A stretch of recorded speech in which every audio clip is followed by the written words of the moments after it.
কথাটা জিজ্ঞেস করছেন বিকজ সম্ভবত এই প্রথম ঈদে আমরা দুজন দুই জায়গায় ছিলাম। এই প্রথম না, এর আগেও আমার জন্মের পর থেকে কখন ঈদ তোমার সাথে করি এর আগে মাত্র 3 বছর করছিলাম। হ্যাঁ 3 বছর 6টা ঈদ আমরা একসাথে করেছি।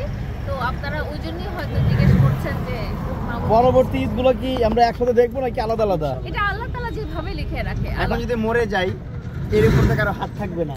এখন আমি মরে গেলে তোর সাথে ঈদ করতে পারবো না। যদি আল্লাহ বাঁচিয়ে রাখে তখন কি আবার একসাথে ঈদ আল্লাহ হবে? যদি বাঁচিয়ে রাখে সবার সাথে সবাইকে সাথে করে নিয়ে ঈদ করব। আপনারা যারা আছেন আপনাদের সাথেও ঈদ হবে আমার। এমন না তো যে কাউকে স্পেসিফিকলি তাকেই কোলে নিয়ে বসে থেকে ঈদ করবো, তাকেই নিয়ে ঘুরবো সারাদিন, এমন কিছু না। যতদিন বেঁচে থাকবো ফ্যামিলিকে সময় দিব, ফ্রেন্ডসদেরকে সময় দিব, কো পার্টনারদেরকে সময় দিব, কো আর্টিস্টদেরকে সময় দিব, আপনাদেরকে সময় দিব, সবাইকে সময় দিয়ে জীবনটা কাটাবো। আমার মনে হয় কি যে আল্লাহ তাআলা একটা রিজিক বলে একটা জিনিস লিখে রেখেছেন, তাকদীরে রিজিক লিখে রেখেছেন।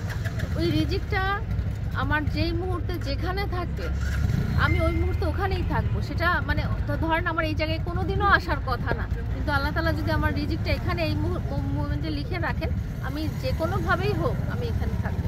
আল্লাহ তাআলা